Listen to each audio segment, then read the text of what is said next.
मन को काबू में करना कोई साधारण काम नहीं है। मन वही है जो तुम्हें आगे बढ़ाता है और वही है जो तुम्हें भीतर से तोड़ देता है। मन वही है जो तुम्हें सपने दिखाता है और वही है जो तुम्हें डराता है। बुद्ध ने कहा था कि मन ही सब कुछ है, जैसा तुम सोचते हो वैसा ही बनते हो। लेकिन समस्या यह है कि अधिकतर लोग अपने मन के स्वामी नहीं होते, बल्कि मन के गुलाम होते हैं। सुबह उठते ही मन पिछली चिंताओं को दोहराने लगता है, भविष्य के डर दिखाने लगता है और वर्तमान से तुम्हें दूर खींच ले जाता है। तुम शरीर से यहां होते हो, लेकिन मन कहीं और भटक रहा होता है। यही भटकाव दुख की जड़ है। एक व्यक्ति था जो हर समय परेशान रहता था। उसके पास सब कुछ था, फिर भी उसे शांति नहीं मिलती थी। जब भी वह अकेला बैठता, उसका मन उसे पुराने अपमान याद दिलाता, अधूरी इच्छाएं दिखाता और असफलताओं को बार बार दोहराता। वह सोचता था कि शायद दुनिया बदल जाए तो उसे शांति मिल जाएगी, लेकिन दुनिया नहीं बदली और उसका दुख बढ़ता चला गया। एक दिन वह बुद्ध के पास पहुंचा। उसने कहा, मैं सब कुछ करके थक चुका हूं, फिर भी मन शांत नहीं होता। आप बताइए, मन को कैसे काबू में किया जाए? बुद्ध ने उसकी ओर देखा और मुस्कुराए। उन्होंने कहा, तुम मन को काबू में करने की बात कर रहे हो, लेकिन पहले यह समझो कि मन क्या है। मन कोई ठोस वस्तु नहीं है जिसे पकड़कर बांध दिया जाए। मन विचारों की एक धारा है जो कारण और परिस्थितियों से उत्पन्न होती है। वह व्यक्ति चुप हो गया। बुद्ध ने आगे कहा, तुम दुखी इसलिए नहीं हो क्योंकि तुम्हारे जीवन में समस्या है, बल्कि इसलिए हो क्योंकि तुम हर विचार को सच मान लेते हो। मन एक जंगली घोड़े की तरह है। अगर तुम उसे बिना दिशा के छोड़ दो तो वह तुम्हें कहीं भी घसीट ले जाएगा, लेकिन अगर तुम उसे समझदारी और धैर्य से साधना सीख लो तो वही मन तुम्हें मुक्ति की ओर ले जा सकता है। अधिकतर लोग मन से लड़ते हैं। वे चाहते हैं कि बुरे विचार ना आए, डर ना आए, गुस्सा ना आए, लेकिन जितना तुम उन्हें रोकते हो उतना ही वे मजबूत होते जाते हैं। बुद्ध का मार्ग लड़ने का नहीं, देखने का है। जब कोई नकारात्मक विचार आता है तो सामान्य व्यक्ति उससे जुड़ जाता है। वह कहता है, यह मैं हूं, यह मेरा विचार है। वहीं से पीड़ा शुरू होती है। बुद्ध कहते हैं, विचार को देखो, लेकिन उससे अपनी पहचान मत बनाओ। जैसे कोई बादल आकाश में आता है और चला जाता है, वैसे ही विचार भी आते हैं और चले जाते हैं। आकाश बादल नहीं है और तुम भी अपने विचार नहीं हो। मन को काबू में करने की पहली शक्ति जागरूकता है। जब तुम जागरूक होते हो तब मन की चालें तुम्हें धोखा नहीं दे पाती। जागरूकता का अर्थ है बिना प्रतिक्रिया दिए देखना। जब गुस्सा उठे तो बस ये देखो कि गुस्सा उठ रहा है। उसे दबाने की कोशिश मत करो, न ही उसे सही ठहराओ। सिर्फ देखो। यह देखने की क्रिया ही धीरे धीरे गुस्से को कमजोर कर देती है। बुद्ध ने कहा था कि दुख का कारण तृष्णा है, पाने की लालसा, न पाने का डर और खो देने की चिंता। मन लगातार कुछ चाहता रहता है। जब इच्छा पूरी नहीं होती तो मन क्रोधित होता है। जब इच्छा पूरी हो जाती है तो मन डरने लगता है कि कहीं यह छिन न जाए। इस तरह मन कभी शांत नहीं होता। मन को काबू में करने का अर्थ है इस तृष्णा को समझना। एक साधु था जो जंगल में ध्यान करता था। एक दिन उसके मन में विचार आया कि शहर में रहने वाले लोग कितने सुखी होंगे। उनके पास भोजन है, आराम है, सुरक्षा है। यह विचार बार बार आने लगा। साधु बेचैन हो गया। उसने सोचा कि शायद जंगल छोड़ देना चाहिए, लेकिन फिर उसने ध्यान में देखा कि यह केवल एक विचार है, सत्य नहीं। उसने उस विचार को पकड़ा नहीं, बस देखा। कुछ समय बाद वह विचार अपने आप शांत हो गया। साधु ने समझ लिया कि मन झूठी तुलना करके दुख पैदा करता है। मन को नियंत्रित करने की दूसरी शक्ति है सांस। सांस हमेशा वर्तमान में होती है। जब मन भटकता है तो सांस को महसूस करो, सांस के आने जाने को देखो। ये एक साधारण क्रिया लगती है, लेकिन इसमें गहरी शक्ति है। सांस तुम्हें अभी और यहीं वापस ले आती है। बुद्ध ने विपश्यना में इसी का अभ्यास सिखाया। जब तुम सांस को देखते हो तो मन धीरे धीरे स्थिर होने लगता है। मन की सबसे बड़ी चाल यह है कि वह तुम्हें समय में उलझा देता है। या तो वह अतीत में ले जाता है या भविष्य में। वर्तमान क्षण में मन को रहना बहुत कठिन लगता है, क्योंकि वर्तमान में कोई कहानी नहीं होती। लेकिन शांति केवल वर्तमान में ही मिल सकती है। जब तुम अभी के क्षण को पूरी तरह महसूस करते हो तो दुख का आधार कमजोर हो जाता है। बहुत से लोग सोचते हैं कि मन को काबू में करने के लिए कठोर अनुशासन चाहिए, खुद को दबाना चाहिए, इच्छाओं को मार देना चाहिए। लेकिन बुद्ध का मार्ग मध्यम मार्ग है। न भोग में डूबना, न शरीर और मन को यातना देना। मन को समझना यह सबसे बड़ा अनुशासन है। जब तुम यह समझने लगते हो कि हर भावना अस्थायी है तो तुम उससे डरना बंद कर देते हो। दुख आता है लेकिन तुम जानते हो कि यह भी चला जाएगा। खुशी आती है लेकिन तुम उससे चिपकते नहीं। यही संतुलन है, यही मन की स्वतंत्रता है। मन को काबू में करने की तीसरी शक्ति है करुणा। जब तुम अपने मन को समझते हो तो दूसरों के मन को भी समझने लगते हो। तब तुम देखते हो कि हर व्यक्ति अपने ही विचारों और डर से जूझ रहा है। तब क्रोध अपने आप कम हो जाता है। करुणा मन को नरम बनाती है और नरम मन को साधना आसान होती है। बुद्ध ने कहा था कि अपने शत्रु से अधिक खतरनाक तुम्हारा अपना मन हो सकता है अगर वह अविवेकी हो, लेकिन वही मन तुम्हारा सबसे अच्छा मित्र भी बन सकता है अगर उसमें प्रज्ञा हो। फर्क केवल देखने का है। जब तुम देखना सीख जाते हो तो मन तुम्हें नियंत्रित नहीं करता, तुम मन को समझने लगते हो। धीरे धीरे व्यक्ति ने बुद्ध की बातों को अपने जीवन में उतारना शुरू किया। जब भी चिंता आती वह उसे देखने लगता। जब भी डर आता वह उससे भागता नहीं, बस जागरूक रहता। कुछ समय बाद उसने अनुभव किया कि विचार पहले जैसे शक्तिशाली नहीं रहे। वे आते थे लेकिन उसे बाहर नहीं ले जाते थे। उसने पहली बार भीतर एक स्थिरता महसूस की। यह स्थिरता किसी बाहरी चीज से नहीं आई थी, यह किसी उपलब्धि का परिणाम नहीं थी, यह केवल देखने और समझने से आई थी। मन वही था, परिस्थितियां वही थीं, लेकिन दृष्टि बदल चुकी थी। और जब दृष्टि बदलती है तो जीवन बदल जाता है। मन को काबू में करने की यात्रा बाहर से भीतर की ओर होती है। तुम दुनिया को बदलने की कोशिश छोड़ देते हो और अपने देखने के तरीके को बदलना शुरू करते हो। यही बुद्ध का संदेश है। दुख से मुक्ति किसी चमत्कार से नहीं आती, बल्कि गहरी समझ से आती है। जब समझ जागती है तो मन अपने आप शांत होने लगता है। जब उस व्यक्ति ने भीतर की स्थिरता को पहली बार महसूस किया तो उसे आश्चर्य हुआ। वह सोचता था कि शांति कोई दूर की अवस्था है जिसे पाने के लिए बहुत कुछ करना पड़ेगा, बहुत कुछ छोड़ना पड़ेगा। लेकिन यहां तो बिना कुछ बदले ही भीतर कुछ बदल गया था। वही जीवन, वही समस्याएं, वही लोग, फिर भी उसका अनुभव अलग था। उसने समझना शुरू किया कि मन की अशांति बाहरी परिस्थितियों से नहीं, बल्कि उनके प्रति उसकी प्रतिक्रिया से जन्म लेती है। अब जब भी उसके मन में कोई विचार उठता, वह तुरंत उसमें उलझ नहीं जाता। पहले जैसे ही कोई नकारात्मक विचार आता, वह पूरी तरह उसमें डूब जाता था। अब वह एक कदम पीछे हटकर देखने लगा। वह खुद से कहता, यह एक विचार है, सत्य नहीं। यह छोटा सा अंतर उसके पूरे अनुभव को बदलने लगा। मन की पकड़ ढीली होने लगी। एक दिन किसी ने उसका अपमान किया। पहले होता तो वह कई दिनों तक उसी घटना को दोहराता रहता, मन में जवाब सोचता रहता, खुद को सही साबित करता रहता। लेकिन इस बार जैसे ही अपमान हुआ, उसने शरीर में उठती गर्मी को महसूस किया। सांस तेज होने लगी, दिल की धड़कन बदल गई। उसने देखा कि गुस्सा पैदा हो रहा है। उसने गुस्से को दबाया नहीं, न ही बाहर निकाला, बस देखा। कुछ ही देर में गुस्से की तीव्रता कम होने लगी। पहली बार उसने अनुभव किया कि गुस्सा स्थायी नहीं है। उसे यह भी दिखने लगा कि मन कैसे कहानियां गढ़ता है। एक छोटी सी घटना को वह अतीत से जोड़ देता है, भविष्य की कल्पनाएं जोड़ देता है और फिर पूरा एक दुखद नाटक खड़ा कर देता है। लेकिन जब वह केवल तथ्य तक सीमित रहता, यह कहा गया, यह सुना गया, तो दुख की कहानी अपने आप टूट जाती।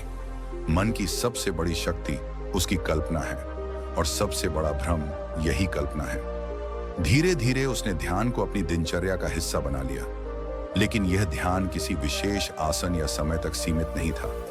वह चलते हुए भी अपने कदमों को महसूस करता, खाते हुए स्वाद को महसूस करता, बात करते हुए शब्दों को सुनता। यह साधारण लगने वाला अभ्यास उसके जीवन को गहराई देने लगा। वह पहले से अधिक जीवित महसूस करने लगा, क्योंकि अब वह वास्तव में उपस्थित था। मन अक्सर शिकायत करता है, यह पर्याप्त नहीं है, वह बेहतर होना चाहिए था, ऐसा नहीं होना चाहिए था। शिकायत मन को लगातार असंतोष में रखती है। उसने देखा कि शिकायत भी एक आदत है, कोई अनिवार्य सत्य नहीं। जब शिकायत उठती, वह उसे भी देखने लगा। बिना शिकायत के चीजें जैसी हैं वैसी देखने पर भीतर एक हल्कापन आने लगा। बुद्ध ने कहा था कि जो बदलता है वह तुम नहीं हो। शरीर बदलता है, विचार बदलते हैं, भावनाएं बदलती हैं, लेकिन जो इन सबको देख रहा है वह स्थिर है। जब उसने इस बात को अनुभव के स्तर पर समझना शुरू किया तो मृत्यु का डर भी कम होने लगा। पहले उसे लगता था कि सब कुछ खत्म हो जाएगा। अब उसे दिखने लगा कि जीवन एक प्रवाह है जिसमें रूप बदलते रहते हैं। एक दिन वह फिर बुद्ध के पास गया। उसने कहा, अब मन पहले जैसा नहीं रहा। समस्याएं हैं, लेकिन वे मुझे तोड़ती नहीं हैं। क्या यही अंतिम अवस्था है? बुद्ध मुस्कुराए। उन्होंने कहा, जिसे तुम अवस्था कह रहे हो वह भी एक अनुभव है, उससे भी मत चिपको। यह सुनकर उसे एक नई समझ मिली। उसने देखा कि वह शांति से भी चिपकने लगा था और यही चिपकाव आगे चलकर नया दुख बन सकता था। मन को काबू में करने का अर्थ मन को स्थिर कर देना नहीं है, बल्कि मन के साथ सही संबंध बनाना है। जब तुम मन से लड़ते हो तो वह और उग्र होता है। जब तुम मन को समझते हो तो वह सहयोगी बन जाता है। यह समझ धीरे धीरे गहराती है, किसी एक दिन में नहीं। अब वह व्यक्ति दूसरों को भी अलग नजर से देखने लगा। जब कोई क्रोधित होता तो वह उसके शब्दों से अधिक उसके दुख को देखने लगा। उसे दिखने लगा कि हर क्रोध के पीछे कोई ना कोई पीड़ा छिपी है। इससे उसके भीतर स्वाभाविक करुणा पैदा होने लगी। वह करुणा किसी नैतिक आदेश से नहीं, बल्कि समझ से निकली थी। मन की एक और चाल उसे दिखने लगी, तुलना। मन लगातार खुद की दूसरों से तुलना करता है। कोई आगे है, कोई पीछे है। इससे ईर्ष्या और अहंकार दोनों पैदा होते हैं। जब उसने तुलना को भी देखना शुरू किया तो उसका प्रभाव कम होने लगा। वह समझ गया कि हर व्यक्ति की यात्रा अलग है और तुलना केवल भ्रम पैदा करती है। धीरे धीरे उसे अकेलेपन का डर भी सताने लगा। जब मन शांत होता है तो भीतर एक खालीपन उभरता है। पहले वह इस खालीपन से डरता था। उसे लगता था कि कुछ कमी है, लेकिन ध्यान में उसने देखा कि यह खालीपन वास्तव में शून्यता नहीं, बल्कि खुलापन है। इस खुलापन में कोई बोझ नहीं था। यही वह अवस्था थी जिसे बुद्ध शून्यता कहते थे, जहां चीजें अपने आप में स्थिर अस्तित्व नहीं रखती, बल्कि एक दूसरे पर निर्भर होकर प्रकट होती हैं। इस समझ से उसका अहंकार भी ढीला पड़ने लगा। पहले वह खुद को एक ठोस मैं मानता था, जिसे बचाना और साबित करना जरूरी था। अब उसे दिखने लगा कि यह मैं भी विचारों और यादों का एक संग्रह है। जब यह ढीला पड़ता है तो जीवन हल्का हो जाता है। तब हर बात को व्यक्तिगत लेने की जरूरत नहीं रहती। मन को काबू में करने की प्रक्रिया वास्तव में मन को खुला करने की प्रक्रिया है। जितना तुम मन को जकड़ते हो उतना ही वह बेचैन होता है। जितना तुम उसे देखने की जगह देते हो उतना ही वह शांत होता है। यह विरोधाभास बुद्ध के मार्ग की गहराई को दिखाता है। अब उसके जीवन में दुख पूरी तरह खत्म नहीं हुआ था। कभी कभी पुरानी आदतें फिर से उठाती, लेकिन फर्क यह था कि अब वह खो नहीं जाता था। वह जानता था कि यह भी एक लहर है और हर लहर शांत होती है। यह जानना ही पर्याप्त था। उसने यह भी देखा कि मन को काबू में करने की कोई अंतिम मंजिल नहीं है। यह एक सतत अभ्यास है, एक जीवित प्रक्रिया है।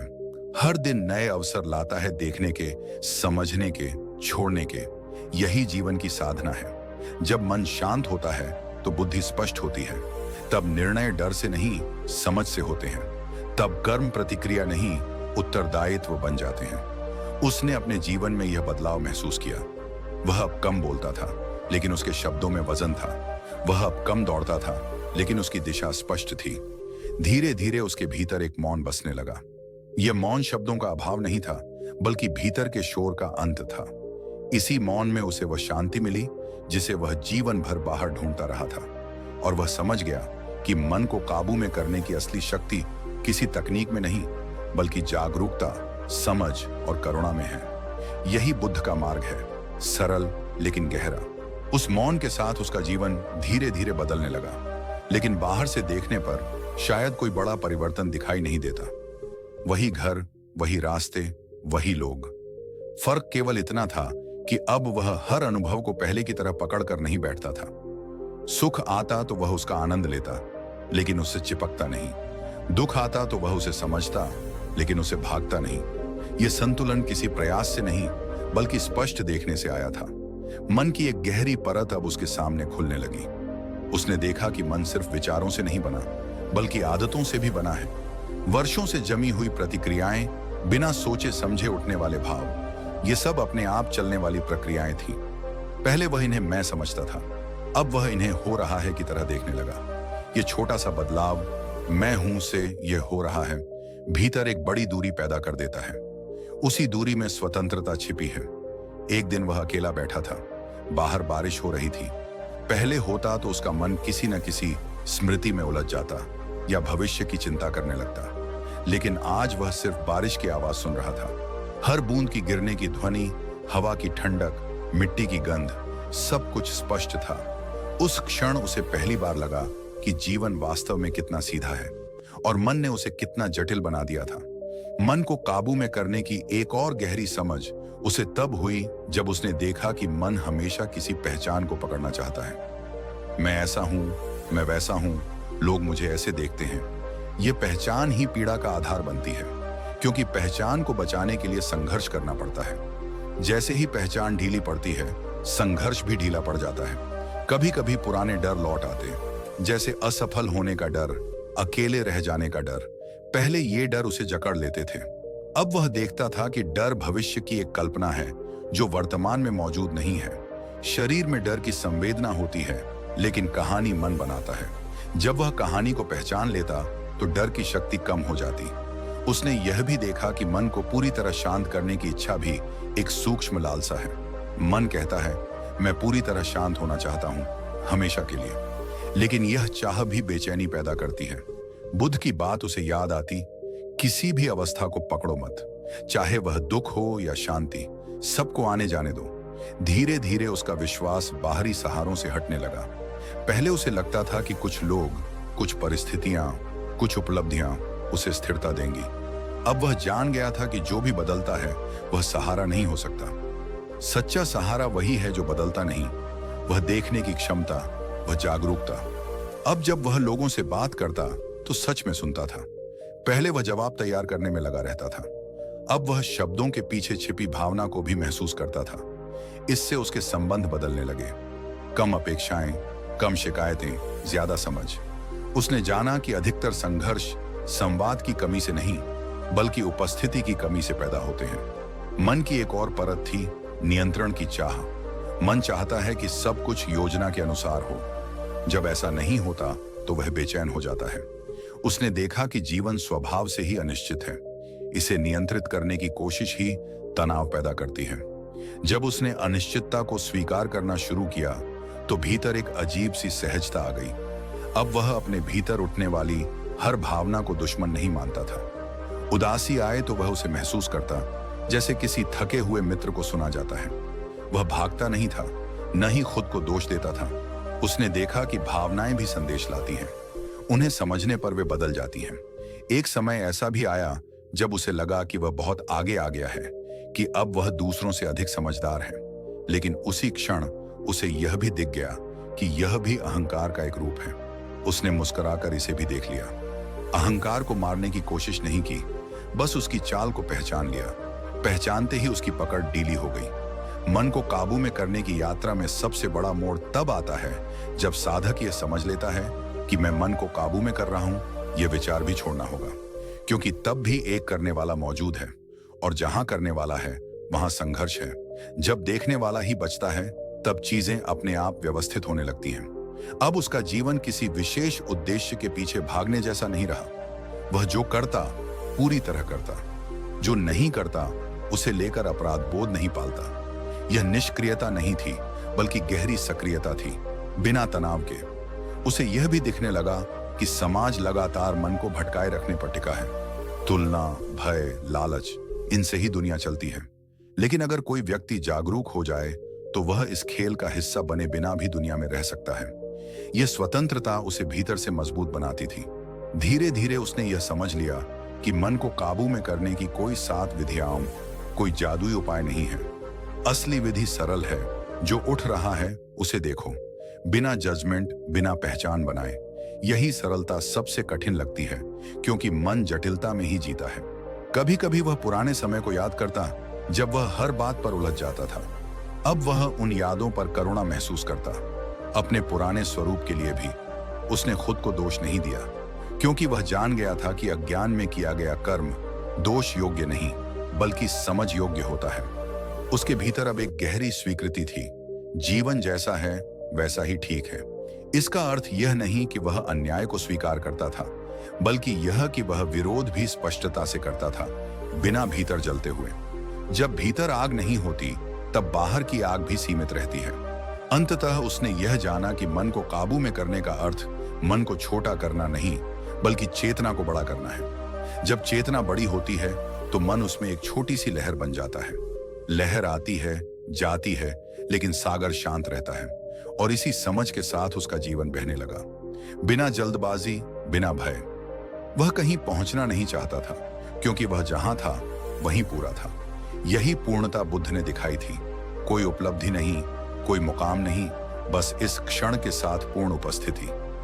यही वह शांति थी जो बाहर से नहीं आई थी, बल्कि भीतर से प्रकट हुई थी।